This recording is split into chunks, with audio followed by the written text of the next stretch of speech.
one of the biggest news, one of the things coming up, both JPJ coming off the pup list, as well as Colton Miller. Yes.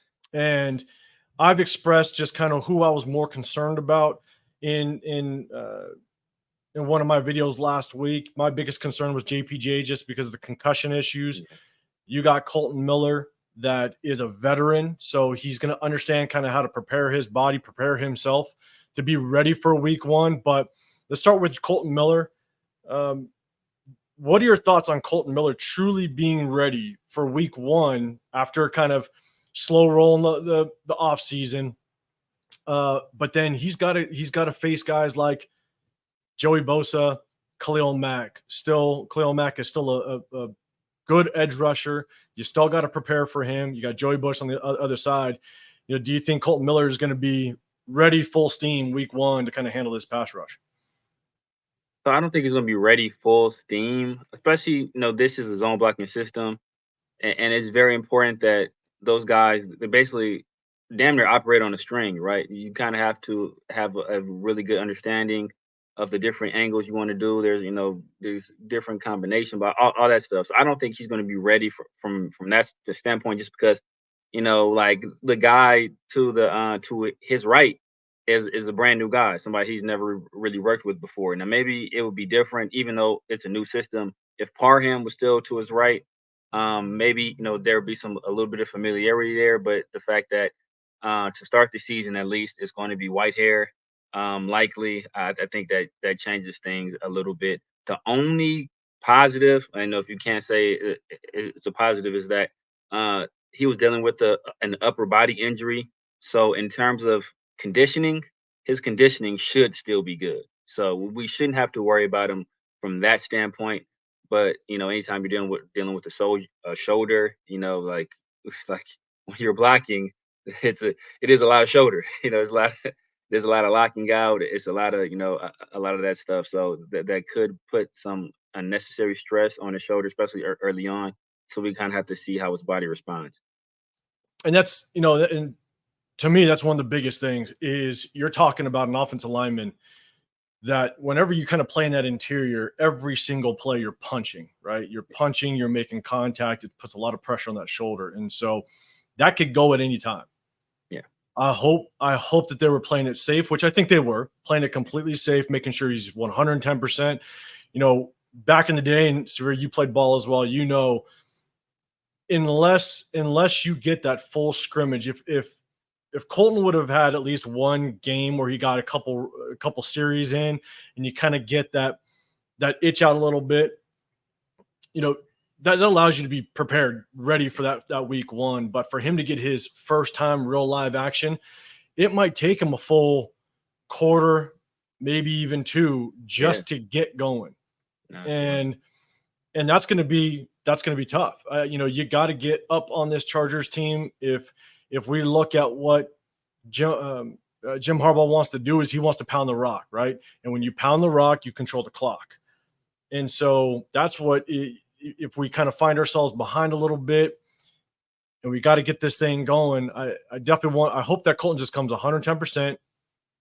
It may take him a couple series, maybe even a couple quarters to kind of get into it, but hopefully that doesn't affect us in any way negatively. But one thing I do want to touch on, and to your point, is that was probably my biggest concern going into this offseason, not seeing Colton Miller and JPJ, was they haven't been able to get that chemistry side by side in live situation, whether it be just scrimmage, inter squad scrimmage, whatever it may be.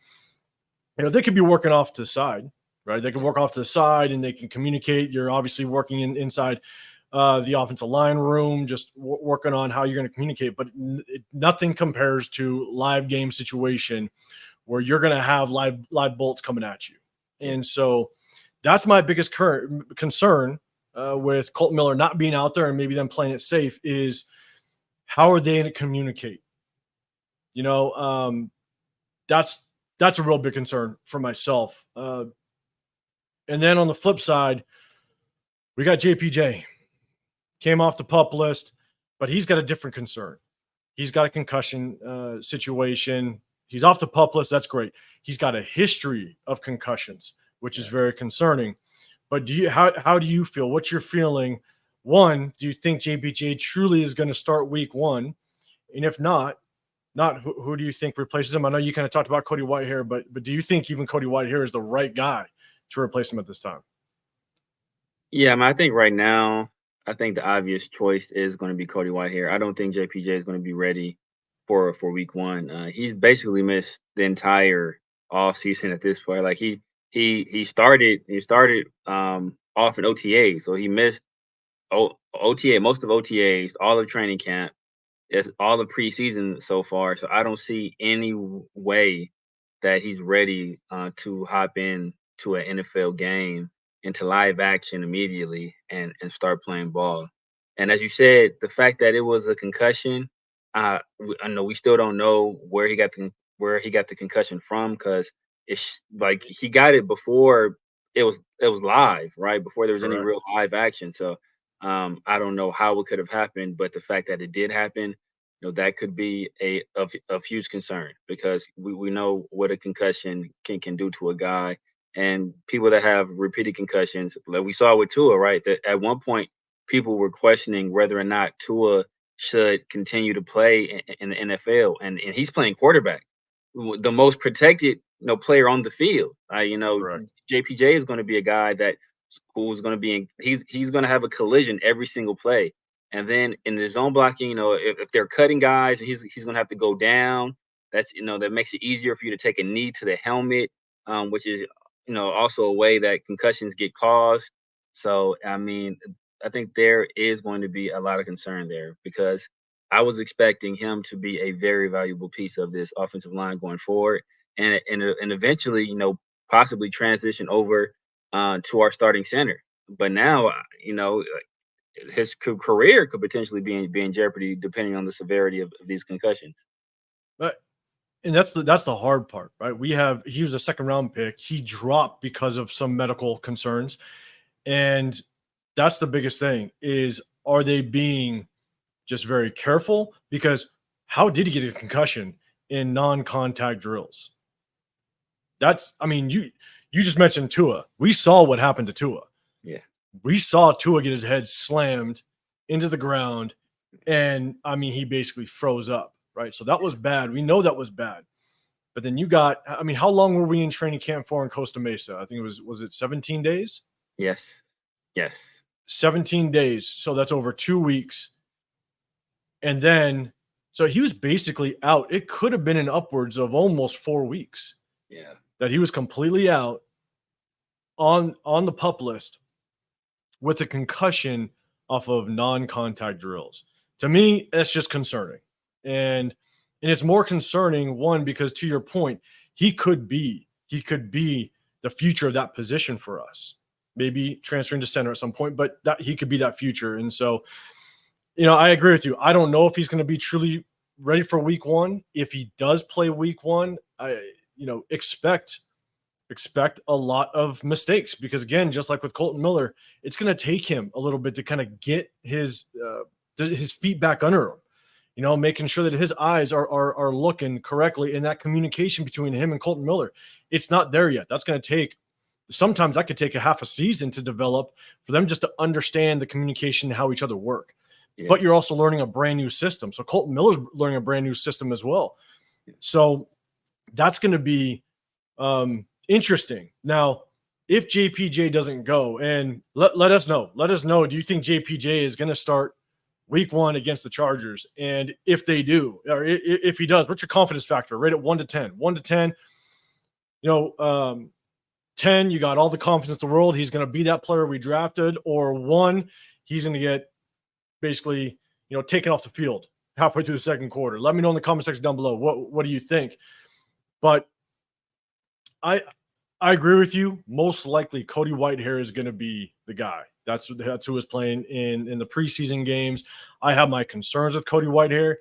That very first game against the Vikings, I think he struggled. He showed where his weaknesses are, but then he played decently well against the Cowboys. Unfortunately, you're going against second and third stringers.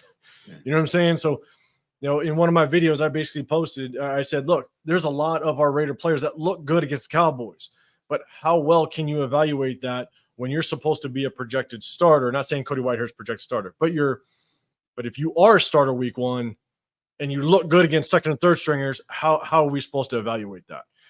So that's a very good point. That's the hard part is, would it be worth looking at an Andres Pete at the guard position? Not sure if he's rotated in there a little bit. I'm not sure. I know that he's had his Pro Bowl years at guard. I think he'd be better off at a guard on this offensive line. But don't be surprised if JPJ goes down or doesn't start, and we need to start rotating some guys in. Man, one guy, DJ Glaze. Why not try him down at the guard position?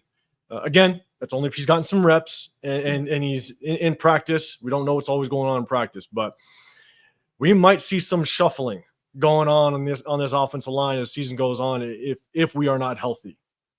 Nah, I completely agree. And when Glaze was coming out, there were some people that projected that he would eventually be forced to move to guard at the next level. So that could be something interesting. Another thing that could be interesting is Thayer Munford. Thayer Munford, he's a guy that we experimented with at guard before. He played both tackle and guard at Ohio State. James Craig has said in the past that Thayer Munford is more comfortable on the left side. Could he be more comfortable playing at a left guard, even though we know left tackle is the position they were referring to? But could he find a comfort zone playing left guard? That's a question mark right there. I will say one thing we can kind of take a little bit of a exhale on with Colton Miller is that Colton Miller, he has been with Tom Cable. I want to say he had Tom Cable maybe at college too, but for sure he had Tom Cable early in his career. So he should be used to his own blocking system. Because Tom Cable was he wasn't with us when we drafted him. He was. Tom Cable was with us with the Gruden years because Gruden drafted Colton Miller. Yeah. Okay. Yeah, Tom Cable. We had Tom Cable back. See, there's that memory, Severe. Yeah, there it is. Pops up every time. Tom Cable was offensive coordinator for UCLA. I don't know if he was there when I don't think he was there when Colton was there, but he was offensive coordinator previously for UCLA. So I mean, Colton should be well versed and very comfortable with his own blocking system. He had some success early on in his career with it. It wasn't until we brought Josh McDaniels in and Brusella where we changed philosophies. But so reverting back to that, it's a little bit of a homecoming. It should be some familiarity there for Colton Miller. But as you said before, it could take guys half a season to get comfortable, and that's after these guys have gone through OTAs and training camp in the preseason. So these guys won't even get that opportunity to do that, and to just throw them into live game action. That could be a bit of concern right there. Yeah, shout out to Chris, Protect the Shield. JBJ, he did get hurt during the Senior Bowl practice. Hurt himself at the I didn't hear that he hurt himself at the combine. I know that there was an injury kind of on the lower half a little bit coming into rookie minicamp, stuff like that. I don't know. I don't remember the exact details, but the thing was, it wasn't that much of a concern given the fact that he did join the team. He did start practicing, which was great. But man, once he was out of training camp going to Costa Mesa, that was definitely concerning. So yeah, man. So we touched on the offensive line, which is good. I'm hoping the best for these guys. I do hope Colton Miller just comes on strong, which I think he will. It might just take him a quarter or two to kind of get his feet under him a little bit. But JPJ, well, obviously we're just hoping the best. So before you exit, make sure you hit that like button, and then also go to Severe's channel, subscribe to him. He's all over it. He's always on the other podcast, which is great, but hopefully we'll jump on this. Appreciate you, everybody. We'll see you guys soon. We'll see you on the next one.